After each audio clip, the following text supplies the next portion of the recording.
अध्यक्ष महोदय, सत्ताधारी पक्षाच्या 293च्या प्रस्तावावरती मी बोलण्यासाठी आपल्या सर्वांसमोर उभा आहे। खरं तर आपला देश हा कृषी प्रधान देश म्हणून ओळखला जातो।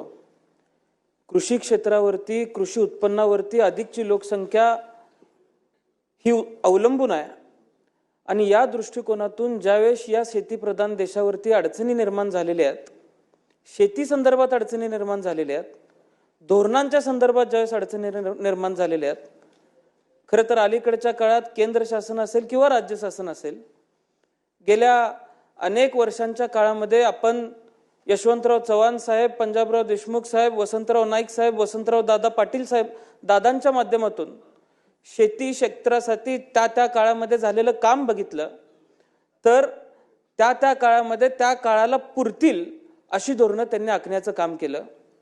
पण अलीकडच्या काळामध्ये शेतीपूरक धोरणं त्या पद्धतीने दिसत नाहीत। अध्यक्ष महोदय, आज कोणतेही शाश्वत धोरण शेतीच्या संदर्भामध्ये आपल्या सर्वांना बघायला मिळत नाहीत।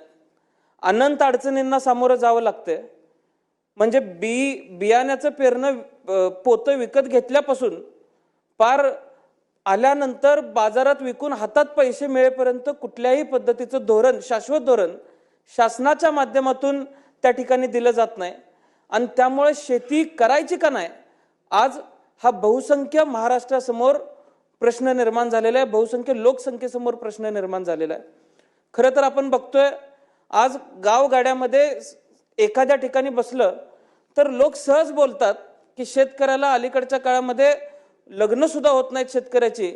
शेतकरी तरुण पोरांना स्वतः शेतकरी आहे सांगायला लाज वाटायला लागलेली आहे। अशा पद्धतीचं उत्पन्न अलीकडच्या काळामध्ये शेतकरी कुटुंबांचं झालेलं आहे। त्यामुळं यशवंत मनोहर साहेब हे त्यांच्या भाषणामध्ये नेहमी सांगायचे की कालचा पाऊस आमच्या गावात आलाच नाही, सदरहू पीक आम्ही आसवांवरती घेतलेलं आहे, असं ते नेहमी त्यांच्या भाषणामध्ये सांगायचे। यामधून शेतकऱ्याची जी दयनीय परिस्थिती आहे, शेतकऱ्याचे अश्रू हे वृक्षवेलीच्या मुळापर्यंत जाऊन त्या ठिकाणी मुळापर्यंत जातात आणि मग आम्ही पीक घेतोय, ही भावना त्यांनी त्यांच्या भाषणामधून व्यक्त केलेली आहे। आज अडचणी अनंत आहेत। मी सकाळपासून 293 या प्रस्तावावरती अनेक लोकांची भाषणं ऐकली, सत्ताधाऱ्यांची भाषणं ऐकली। खरं तर कुठल्या जोरावरती हे कौतुक करतायत, कुठल्या धोरणाचं कौतुक करतायत हे कळायला अध्यक्ष महोदय मार्ग नाही। कुठलीही अडचण असली तर सगळ्याला उत्तर एकच आहे, पॅकेज। अलीकडच्या काळामध्ये पॅकेज हा 3 अक्षरी जादुई शब्द अध्यक्ष महोदय आलाय।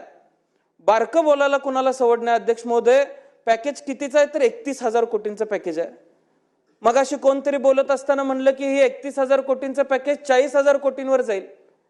माझ्या पूर्वी काही विधिमंडळातले सदस्य बोलत असताना 31,000 कोटी रक्कम तयार झाली कशी, हे जर कोणाला विचारलं तर अध्यक्ष महोदय सांगता येणार नाही। आज प्रत्यक्ष यावरती जर अभ्यास केला अध्यक्ष महोदय तर 6,500 कोटी ही प्रत्यक्ष रक्कम शेतकऱ्यापर्यंत जाईल। त्यामध्ये सुद्धा अनंत अडचणी आज ग्रामीण भागातल्या शेतकऱ्यांना ती रक्कम स्वीकारण्यामध्ये आहे। त्यामुळे अध्यक्ष महोदय, जर शासन पॅकेजच्या नावाखाली शेतकऱ्यांना फसवण्याचा प्रयत्न करत असेल तर माझं आव्हान आहे की अशा पद्धतीचं शेतकऱ्यांनी कुठल्याही शासनाच्या भूलथापांना बळी पडता कामा नये। अध्यक्ष महोदय, ही घोषणा अपेक्षित होती। त्याचं कारण असं आहे, स्थानिक स्वराज्य संस्थेच्या निवडणुकांचं घोडं निघालं होतं आणि या घोड्याला काहीतरी खरारा खुराक मिळाल्याशिवाय या निवडणुका पुढे जाऊ शकत नाही, तशी परिस्थिती निर्माण झाली होती अध्यक्ष महोदय।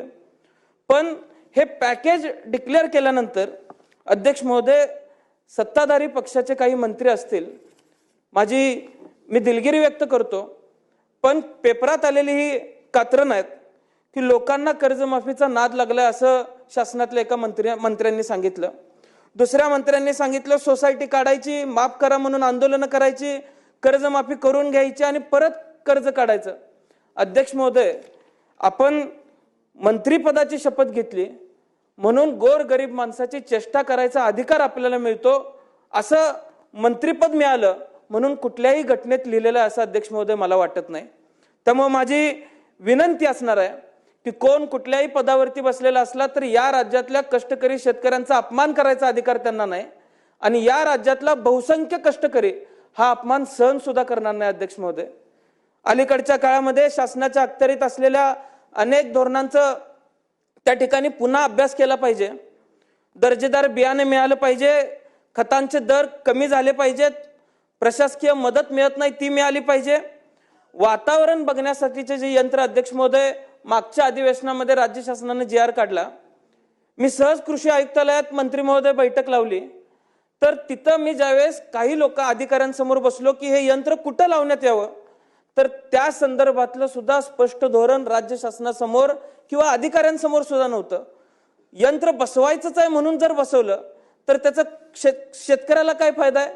यंत्र बसवायचंच आहे म्हणून बसवलं तर आज वेदर फोरकास्ट आपलं डिपार्टमेंट असताना सुद्धा कुठल्याही वेदरचं सरळ अचूक अंदाज आपल्यापर्यंत पोहोचत नाही। उद्याही तीच परिस्थिती निर्माण होईल।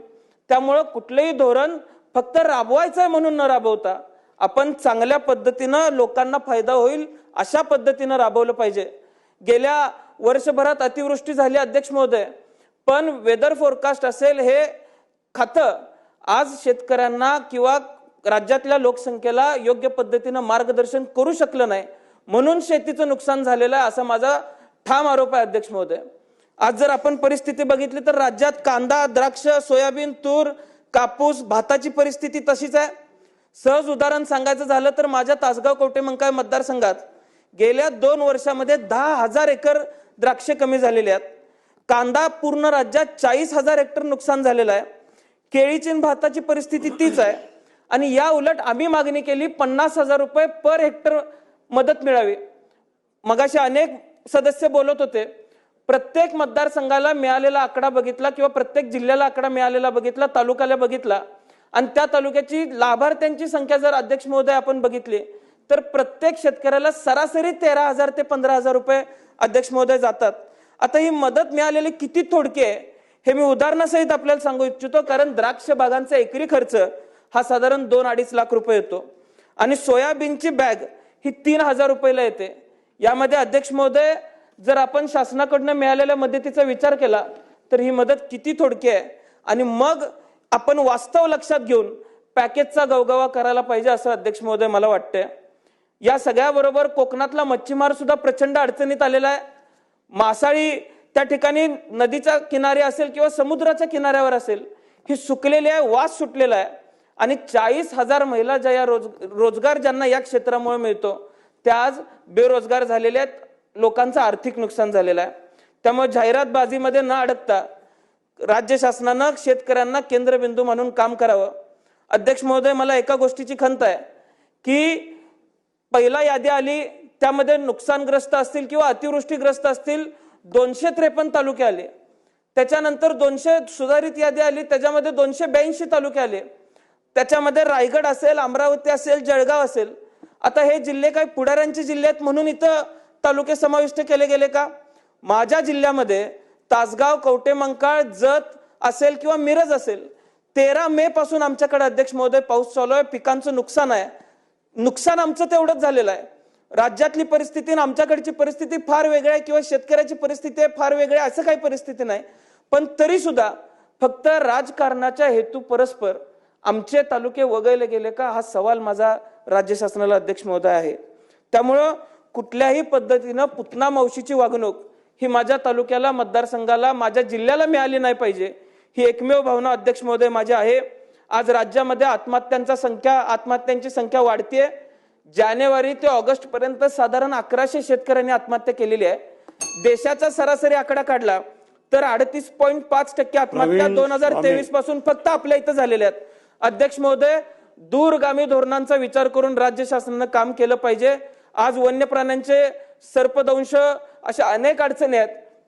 माझ्या मतदारसंघामध्ये घोणस याची प्रचंड प्रमाणात मोठी अडचण निर्माण झालेली आहे। त्याच्यावरही मदत काहीतरी शेतकऱ्याला राज्य शासनाकडून डिक्लेअर झाली पाहिजे। आणि त्याच्या पुढे अध्यक्ष महोदय अजून एक छोटीशी विनंती माझी असणार आहे, विमा कंपन्या प्रचंड मोठी फसवणूक करतात। एक उदाहरण सांगतो, मागच्या अधिवेशनामध्ये विमा कंपन्यांवरती भडक अशी लक्षवेधी आम्ही मांडली। मला कृषी मंत्र्यांनी बैठक लावतो असं सांगितलं, ती बैठक लागली। मागच्या वेळेस विमा कंपनी वेगळी होती, या वर्षी विमा कंपनी वेगळी होती। नियम तेच आहेत, अटी त्याच आहेत, पण एकाच अटीचे 2 अर्थ काढले। मागच्या विमा कंपनीनं मदत केली, या विमा कंपनीनं त्या अटीचा दुसरा अर्थ काढून मदत केली नाही. आम्ही कृषी आयुक्तांना आणि मंत्र्यांना धारेवर धरलं, शेतकऱ्यांना घेऊन आम्ही त्यांना भेटलो आणि त्यानंतर त्यांनी विमा कंपन्यांना आदेश काढला. अध्यक्ष महोदय, वारंवार अशा प्रायव्हेट विमा कंपन्यांच्या मागे लागायला लोकप्रतिनिधींना मागे लागायला नाही लागलं पाहिजे. लोकप्रतिनिधींचा आदर ठेवला गेला पाहिजे. त्यामुळे शासनानं कुठेतरी स्वतःची विमा कंपनी चालू करून ही अडचण शेतकऱ्यांची सुद्धा लांब केली पाहिजे. अध्यक्ष महोदय, घोषणा आणि योजनांचा पाऊस न पडता प्रत्यक्ष मदतीचा पाऊस व्हावा एवढंच आव्हान आज या प्रस्तावाच्या माध्यमातून मी करतो. आपण मला मध्यरात्री बोलायची संधी दिली त्याबद्दल मी मंत्री महोदयांचे सुद्धा आभार मानतो आणि आपलं सुद्धा आभार मानून माझे 2 शब्द संपवतो. प्रवीण स्वामी.